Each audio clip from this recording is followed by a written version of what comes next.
Bienvenidos al curso en videotutorial Inventor 2011.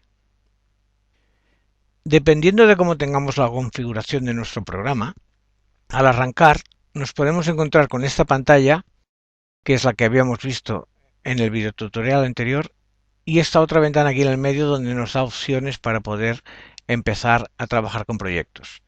Esta ventana dependerá de las opciones generales del programa, el que nos aparezca al principio o no. En tal caso no hay ningún problema. Vamos a eliminarla y esta es la pantalla que habíamos visto anteriormente. Para que esta pantalla nos aparezca, es tan fácil como darle al archivo nuevo.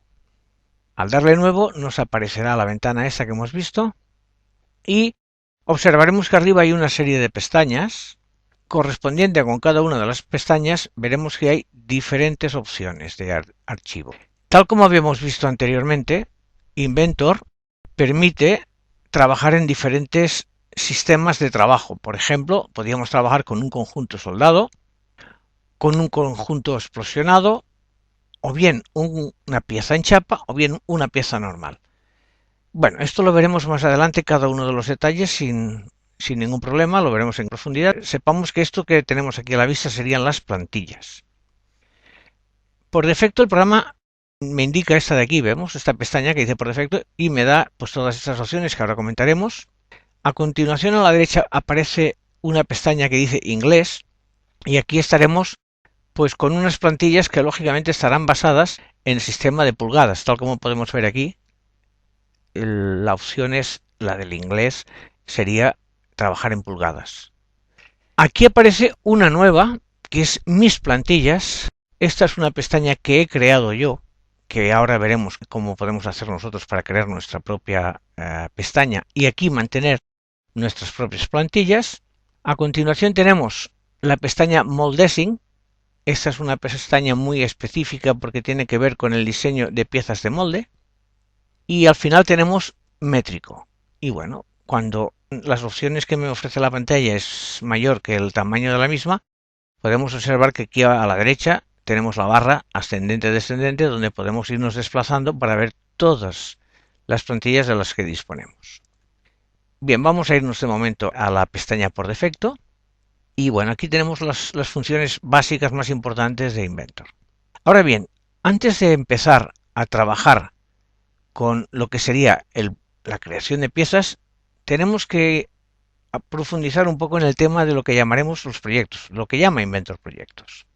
El proyecto es una carpeta donde Inventor guardará todos los dibujos y todas las piezas que yo genere dentro de eso, del mismo proyecto que tenga en este momento. Antes de empezar a crear ningún tipo de pieza, vamos a hablar del concepto proyectos. Proyectos, Inventor lo tiene definido como el grupo donde yo guardaré todas las piezas que tengan que ver con eso, con un proyecto específico. Es muy importante que al principio yo determine cuáles son las opciones del proyecto. Pues lo más normal es que al hacer una pieza, aunque sea una simple pieza en 3 dimensiones, también quiera crear su dibujo en plan trazado y perfil, es decir, en plano. Y es fundamental que los dos tipos de archivo estén dentro de la misma carpeta, es decir, dentro del mismo proyecto. Luego, de ahí la importancia de que nosotros, antes de empezar a trabajar, definamos cuál debe ser nuestro proyecto.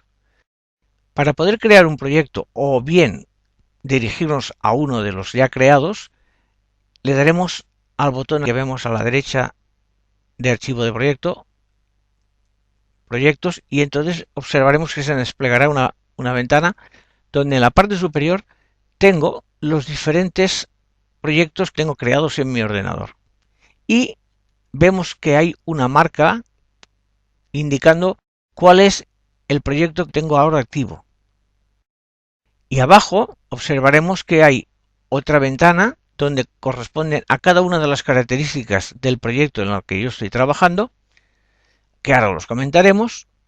Y abajo pues observaremos que hay una serie de botones como es nuevo, examinar, guardar, aplicar y terminar. Bueno, son los típicos que suele haber en las diferentes ventanas de Windows. Y a la derecha también podemos observar que hay una serie de botones, que algunos están deshabilitados y otros, pues por ejemplo, como buscar archivos duplicados o configurar bibliotecas del centro de contenido, estarían activos. Hablaremos más adelante de esto.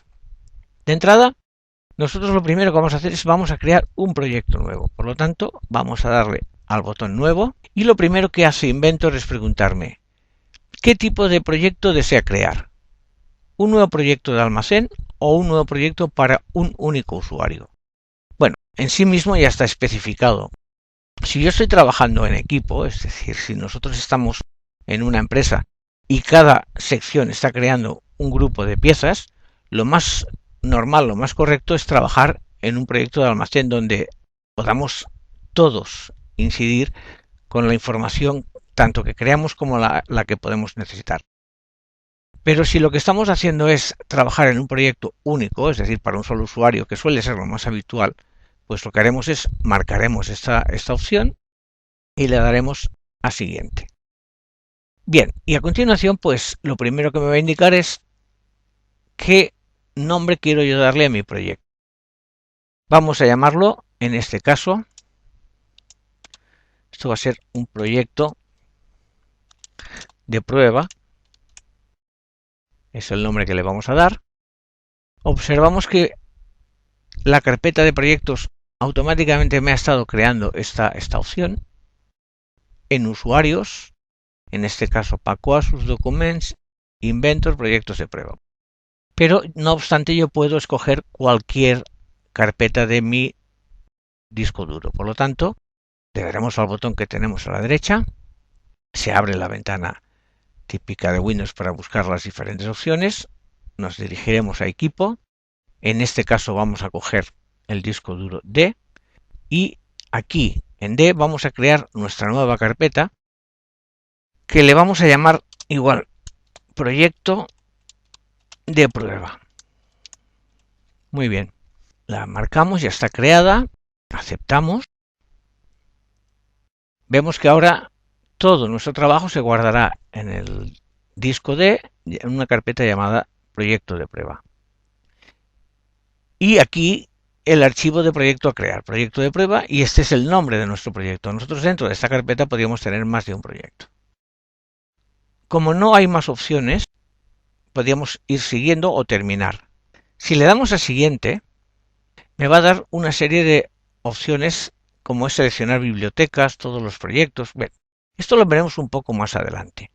De momento vamos a conformarnos, estando en la ventana anterior, con decirle que queremos terminar. Al haber terminado, puedo observar que aquí se ha creado un proyecto que se llama proyecto de prueba y justo la ruta donde está ubicado dentro de mi ordenador. El hecho de que yo haya creado el proyecto no determina en sí mismo que pueda ya utilizarlo, puesto que si observo bien aquí en la ventana, vemos que seguimos estando en default por defecto. El proyecto sería default, el que está activo. Para que este esté activo, deberíamos darle doble clic a nuestro proyecto y ahora sí, vemos que ha quedado como activado el proyecto de prueba. Es decir, a partir de ahora yo trabajaría con el proyecto de prueba. Muy bien. ¿Qué podemos observar? Podemos observar que debajo me ha salido una serie de opciones. Por un lado tengo tipo, que yo al darle pues me dice que es único usuario, justo es lo que acabo de crear ahora. Bien, pues como podemos observar, en tipo nos aparece único usuario, que si recordamos es la opción que habíamos escogido antes cuando nos había preguntado. No obstante, yo aquí dándole al botón derecho podría escoger único usuario o almacén, que es la opción que tenía antes. Vamos a dejarlo como está. A continuación observamos la ubicación que hemos creado, que es proyecto de prueba en el disco duro D. A continuación, archivo incluido, usar biblioteca de estilos, que en principio está en solo lectura, y una serie de opciones que veremos más adelante, puesto que este tema es bastante más extenso. Es decir, lo que nos tenemos que centrar como tema importante es haber creado un proyecto y haberlo habilitado como proyecto actual de trabajo. Una vez hemos hecho esto, terminamos. Aquí en el archivo de proyecto aparece el nombre que le hemos dado. y esto quiere decir que ya podemos empezar a trabajar. Observamos que en esta pantalla tenemos diferentes iconos y nombres, chapa IPT y normal IPT.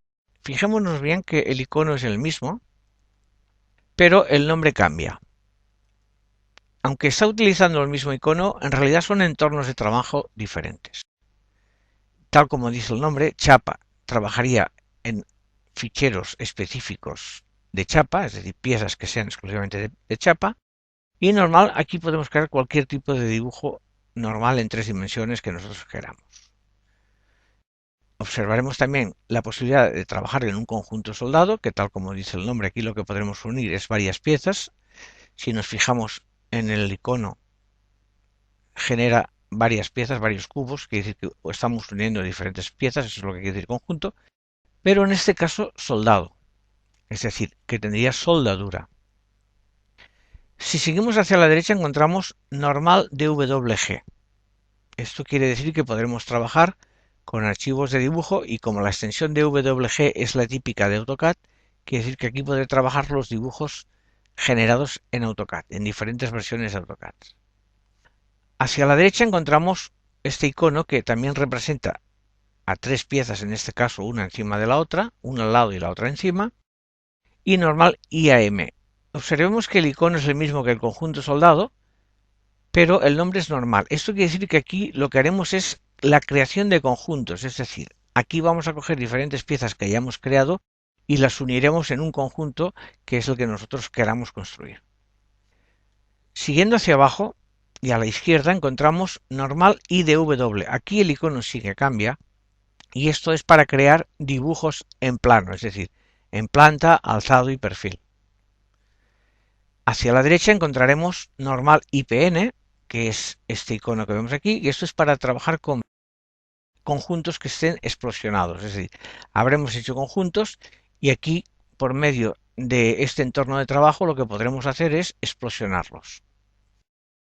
Bien, fijémonos bien en las extensiones, Tanto chapa como normal tienen extensión IPT. En cambio los demás observaremos que el conjunto soldado es extensión IAM y el normal es IAM, el conjunto, y el de dibujo sería IDW y el de explosionado IPN. Y el que hemos comentado antes sería el de DWG. Debemos recordar que es la típica extensión de los archivos que ha trabajado siempre AutoCAD. Una vez hecha esta explicación y habiendo ya creado y seleccionado nuestro proyecto, lo que vamos a hacer es entrar en normal. Marcaremos normal, podemos darle 2 clics directamente o bien marcarlo y aceptamos. Automáticamente lo que está pasando aquí es que está cambiando el entorno.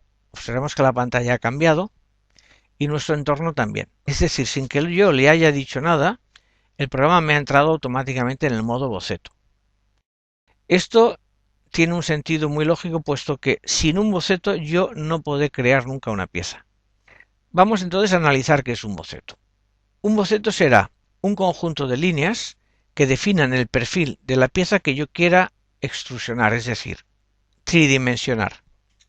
Debemos recordar que la palabra extrusión viene de la parte de mecanización de extrusión. Por ejemplo, cuando se hacen mangueras, las mangueras se construyen a través de máquinas de extrusionado y lo que hacen es, con una boquilla que tiene un perfil y a través de una inyección que lleva por detrás con el plástico fundido, conseguimos un perfil constante, que sería, por ejemplo, el caso de hacer mangueras, por ejemplo, para riego.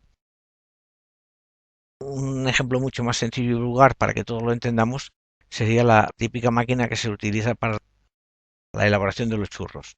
Es decir, estaría por extrusionado. De ahí que el nombre de extrusionado lo utilizaremos bastante.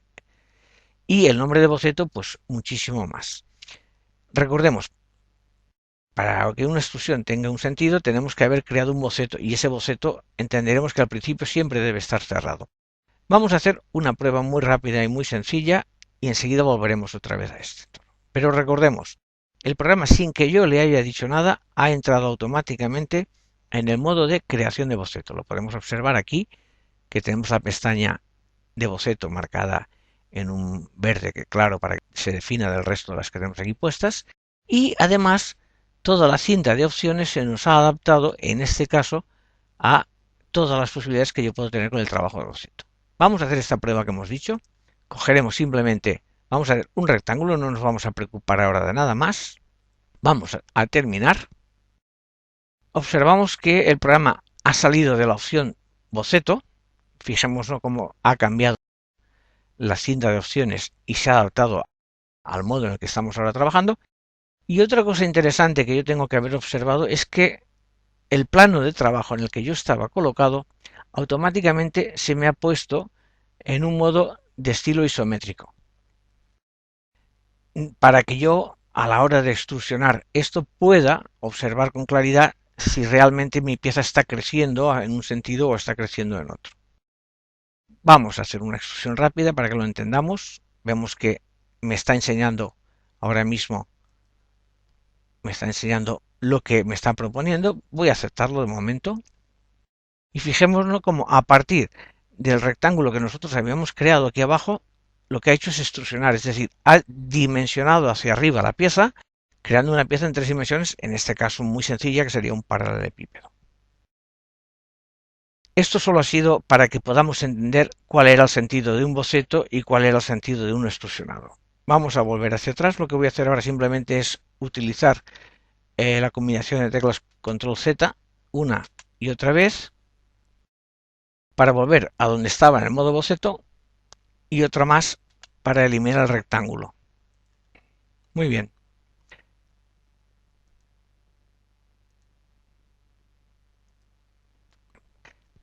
Pueden haber observado que para haber puesto ahora mismo el plano, en este caso en posición perpendicular hacia la mirada que tengo yo ahora de la pantalla, he tenido que recurrir al plano este de aquí que dice XY, que es la única referencia en la que puedo ahora mismo apoyarme. Bien, vamos a entender cómo funciona esto. Cuando nosotros hemos entrado en el programa, insisto, nos encontramos con esta pantalla.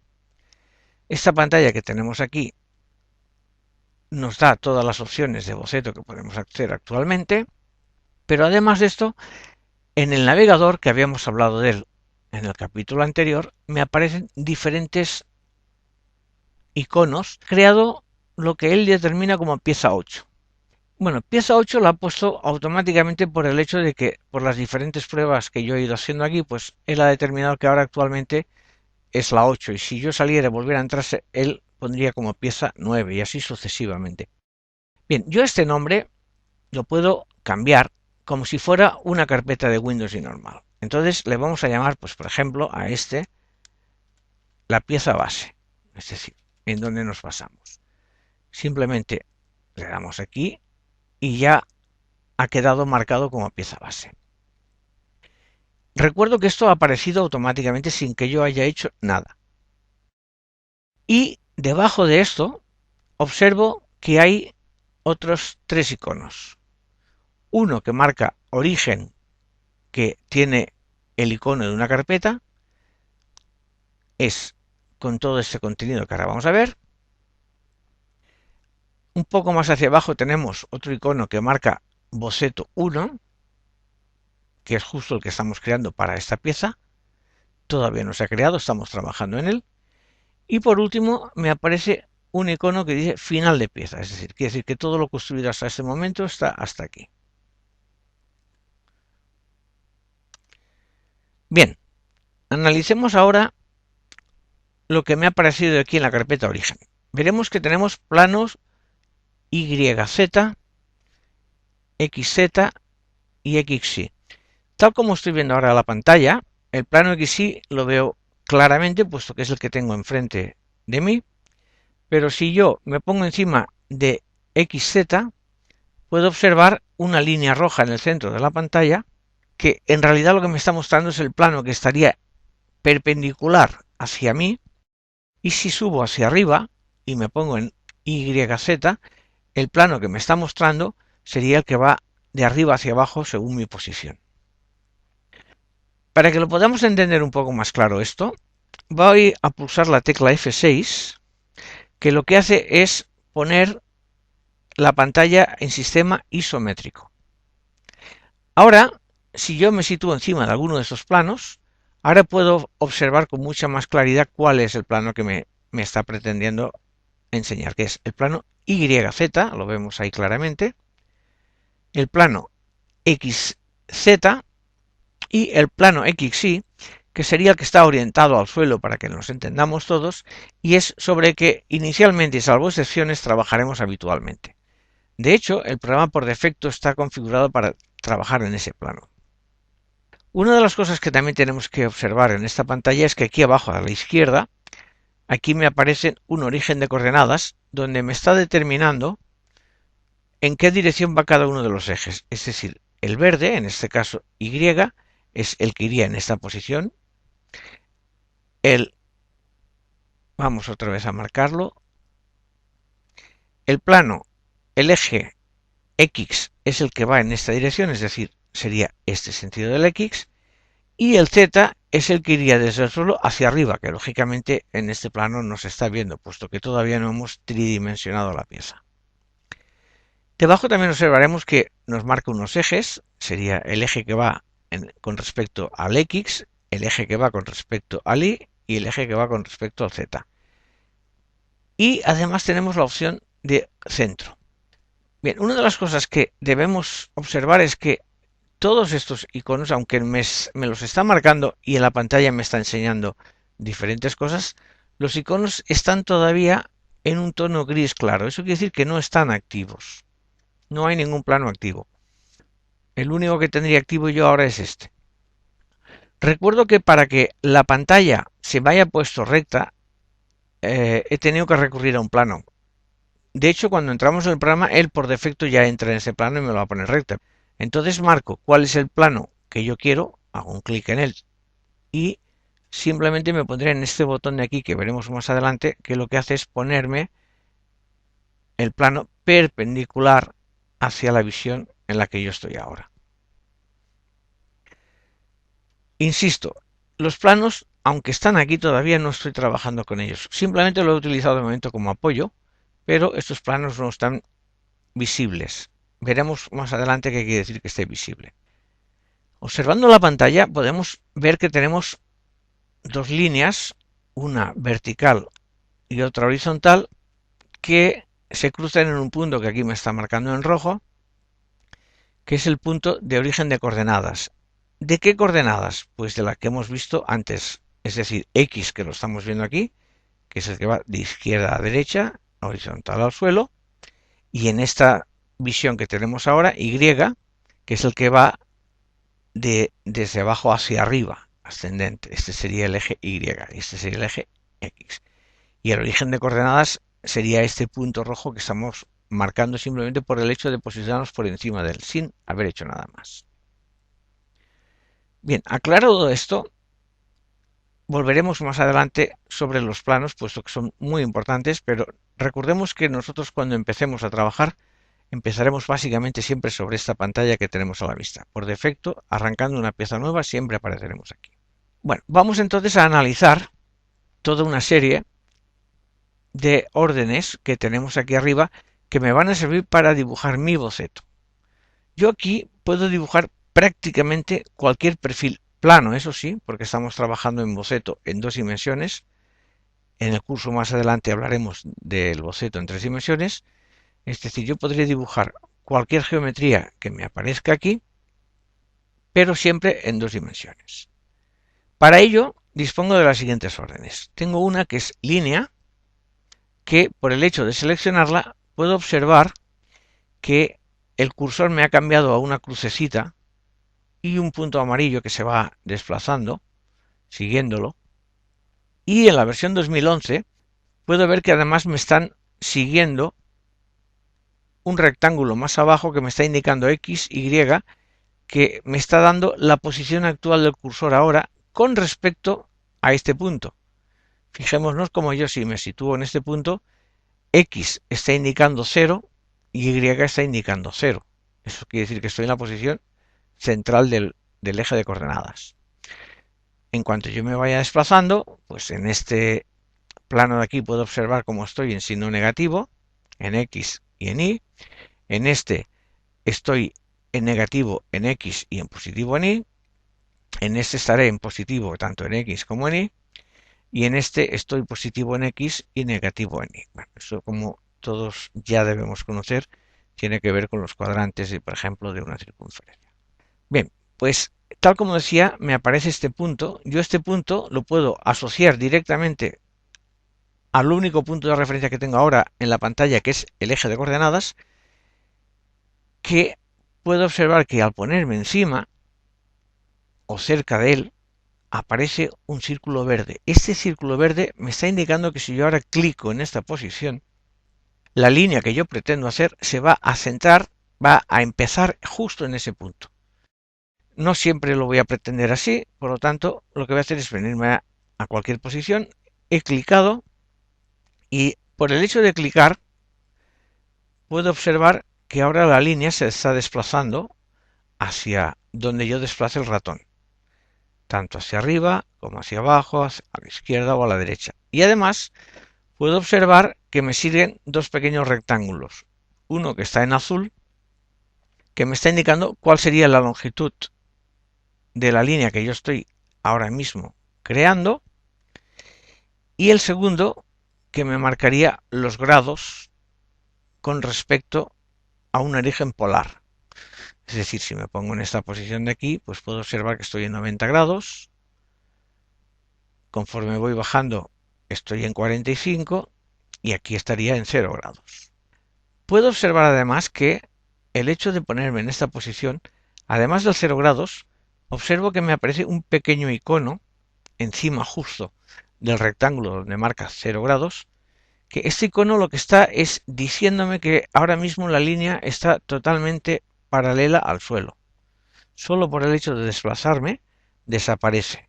Tan solo aparecerá cuando yo la línea la mantenga siempre paralela al suelo. Eso siempre es una orientación de inicio que nos puede ayudar bastante. Bien, yo estos rectángulos que me aparecen aquí los puedo o no utilizar a voluntad. Eso dependerá. En este caso, de momento, no voy a utilizarlos. Por lo tanto, simplemente voy a hacer clic en cualquier posición y aquí ya me ha creado una línea. Puedo observar cómo a partir de ahora lo que hago es seguir con otra línea. Otra vez vuelven a aparecer pequeños iconos. En este caso, encima del rectángulo que vemos en azul aparece un pequeño icono que me está indicando que estoy haciendo la línea perpendicular a la línea que he hecho anteriormente. Y además, si me fijo en la línea de abajo, hacia el centro, podré ver que tiene el mismo tipo de icono, el de perpendicularidad. Solo por el hecho de desplazarme hacia la izquierda o hacia la derecha, desaparece dicho icono. Y tan solo cuando yo mantenga ese icono, a la vista es cuando yo generaré una línea que sea perpendicular a la anterior. Vamos a mantenerlo así. Y ahora me sigue pareciendo lo mismo que antes. Voy a hacer otra línea. Vamos observando lo mismo, pero ahora aparece el icono que aparece es algo diferente al anterior. Aparece un icono que es el de paralelismo. Es decir, dos líneas paralelas. Lo puedo observar yo cerca del cursor y además en la línea de abajo hacia el centro también puedo observar dicho icono. Eso me confirma que si yo ahora clicara en esta posición voy a conseguir que la línea quede totalmente paralela a la de abajo. Bien, vamos a hacerlo así, pero antes que nada lo que voy a hacer es acercarme hacia el punto inicial de la línea que he generado antes. Fijémonos que aquí el punto es amarillo y cuando yo estoy en el punto final se pone en verde y sin clicar, lo que voy a hacer es subir hacia arriba y voy observando que me va acompañando una línea de puntos aquí, ¿vale? Esta línea de puntos junto con el icono de paralelismo me garantiza que lo que yo voy a hacer ahora es dibujar una línea que tiene la misma longitud que la que tenía antes. Ahora le doy aquí el punto verde y cerraría un rectángulo. Bien, esta es la manera de hacer un rectángulo manualmente. Lógicamente hemos visto antes, que ahora volveremos sobre él, que tenemos directamente la orden rectángulo. Muy bien. ¿Qué pasa si yo he creado una línea y no la quiero mantener? Me he equivocado o por las circunstancias que sea quiero eliminarla. Bueno, yo lo primero que tengo que darme cuenta es que estoy todavía dentro de la orden. Lo puedo observar por dos detalles. Primero, porque veo que en este caso el cursor es una crucecita con el punto amarillo, luego quiere decir que estoy dentro de una orden, y además si observo aquí arriba a la izquierda de la pantalla, puedo observar que tengo un botón que está accionado, es decir, el de línea. Puedo salir de tres formas diferentes. Una, si pulso directamente la tecla escape, lo que haré es salir de la orden. La otra es dándole al botón derecho del ratón y decirle directamente terminar. Y la tercera vía sería dar a cualquier otra orden. Por el hecho de activar cualquier otra orden se desactivaría la orden que tengo actualmente. En este caso voy a utilizar esta de terminar. Ya vemos que también nos está aquí indicando que con el escape lo podemos hacer. Le doy aquí a terminar y efectivamente ahora ya vemos que el cursor ha cambiado. Para eliminar una línea, recuerdo, tenemos que estar fuera de ninguna orden. Lo que tenemos que hacer es simplemente marcarlo. Vemos que aquí esta línea la he marcado. Primero se me ha puesto en rojo para indicar que ha detectado la línea. Cuando yo le he dado clic, me ha marcado el color azul. Y ahora yo simplemente dándole a la tecla suprimir, lo que hago es eliminar la línea que acabo de crear ahora. Es decir, esta es una de las formas de eliminar cualquier línea. También puedo eliminar las líneas por selección de rectángulos tal como utilizan la mayoría de programas de dibujo a partir del AutoCAD. Bueno, vamos ahora a darle control Z para rehacer otra vez la orden y ver cómo yo puedo seleccionar las líneas. Si realizo un rectángulo desde la parte superior izquierda y hacia abajo, tal como el que estoy haciendo ahora, y suelto, puedo observar que aunque he cogido un par de líneas, no ha señalado ninguna. Voy otra vez a repetir el mismo rectángulo y esta vez observo que hay una línea que está dentro entera, que es la horizontal superior. Si yo ahora suelto, vemos que me ha marcado la línea superior de arriba. Es decir, yo ahora si suprime, quito la línea esta. ¿Por qué lo ha hecho esto? Porque si yo hago un rectángulo desde la parte superior izquierda y hacia abajo y selecciono, solo marcará aquellas entidades que estén íntegramente dentro del rectángulo que yo marco. Es decir, por ejemplo, este caso. Le daré escape. ¿Vale? Muy bien. ¿Qué pasa si yo lo hago desde abajo? Desde abajo a la derecha y hacia arriba. Vamos a hacerlo. Vemos que ya cambia también el rectángulo de color. La línea también es discontinua. Y voy a marcar, por ejemplo, hasta aquí. Y observo que me ha marcado dos líneas. Bien, me marca dos líneas porque la creación desde abajo hacia arriba, a diferencia de arriba hacia abajo, es que lo único que necesita es que la entidad simplemente esté dentro, aunque sea parcialmente dentro del rectángulo. Es decir, solo parcialmente ya detecta esas líneas y me las va a marcar. Bien, esto debemos tenerlo presente para hacer los diferentes marcajes que haremos en el futuro. Simplemente dando en cualquier parte libre de la pantalla quedan desmarcadas las opciones que hemos dado. Vamos ahora mismo entonces a marcar la línea que habíamos marcado antes y vamos a darle a la tecla suprimir, la eliminamos. Y volveremos otra vez a utilizar la orden línea. Ahora la orden línea vemos que detecta tres puntos. Aquí aparece el círculo verde, indicándome que este es el centro, la mitad de esta línea, perdón, el centro es la mitad de la línea. Este es el extremo izquierdo, por eso aparece en verde, y este es el extremo izquierdo, por eso aparece en verde. El resto de recorridos que yo haga por esta línea, aparece el circulito amarillo. El circulito amarillo, cuando se está quieto, si hago clic, lo que me garantiza es que se va a sujetar en esa parte de la línea. Pero no conozco la posición exacta. Lo único que he garantizado es que exacto me he cogido en la línea. Vamos a terminar sin grabar esto. Vamos otra vez a darle línea. Y vamos a ver otra opción que podemos hacer con línea. Y es, una vez estoy en el final de una línea y manteniendo el botón pulsado del ratón, el izquierdo en este caso, solo por el hecho de desplazarme, fijémonos cómo está generándome un arco. Si yo me desplazo hacia la izquierda y hacia abajo, vemos la forma que coge el arco. Si yo tiro hacia atrás y me desplazo hacia adelante y hacia arriba, vemos que el arco coge esta otra posición. O bien, si yo me desplazo hacia atrás y hacia arriba, vemos la posición que coge, hacia atrás y hacia abajo la otra posición que coge. Bien, vamos a coger esta opción y un circulito con una raya que lo toca arriba es el de tangencia. Además, aparece debajo una flechita indicándome que estoy marcando efectivamente un final de línea. Observemos que tanto el de tangencia aparece arriba y abajo. En cambio, el de final de línea, el de selección de punto final de línea, solo aparece cuando estoy en el punto este. Bien, si yo suelto aquí, lo que acabo de hacer es he creado un arco con la orden línea. Con la orden línea he creado un arco que en este caso es tangente a la línea anterior. Recordemos que esto solo hace arcos tangentes. Hay otras órdenes que me van a servir para utilizar la orden arco. Ya que estamos aquí, también vamos a hablar de las teclas que tenemos en el ratón. En el ratón tenemos la tecla izquierda, que ya hemos visto que es la que es operativa, la derecha, que me va a servir para utilizar menús contextuales, es decir, si yo le doy aquí me saldrá un menú contextual de las cosas que yo puedo necesitar. Vamos a terminar de aquí. Vamos a marcar control Z para que esta línea no se haya marcado. Bien, luego tengo la ruedecita que hay en el medio del ratón, la cual me sirve para, si le doy hacia abajo, bajar el zoom, y si le doy hacia arriba, subir el zoom.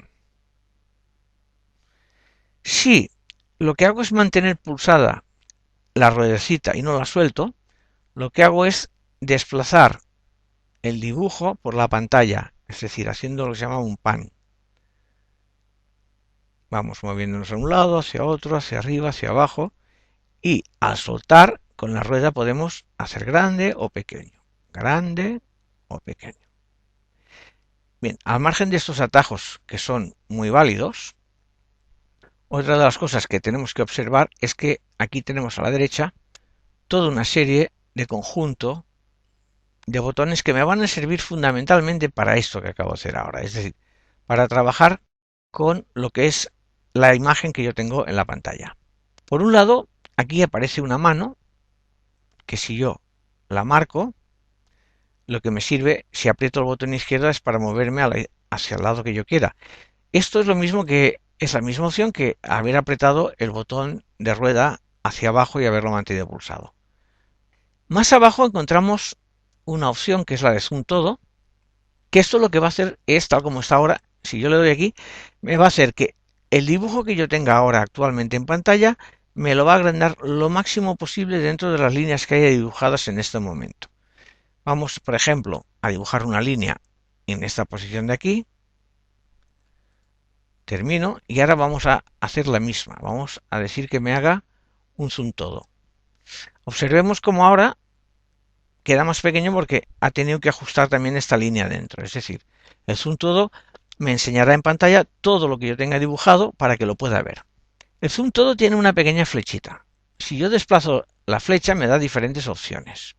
Por un lado está la opción zoom y una flecha que marca hacia abajo, que yo apretando el botón izquierdo lo que hago es zoom arriba, zoom abajo. Esto es lo mismo, la rueda girando hacia arriba o hacia abajo. Es prácticamente lo mismo.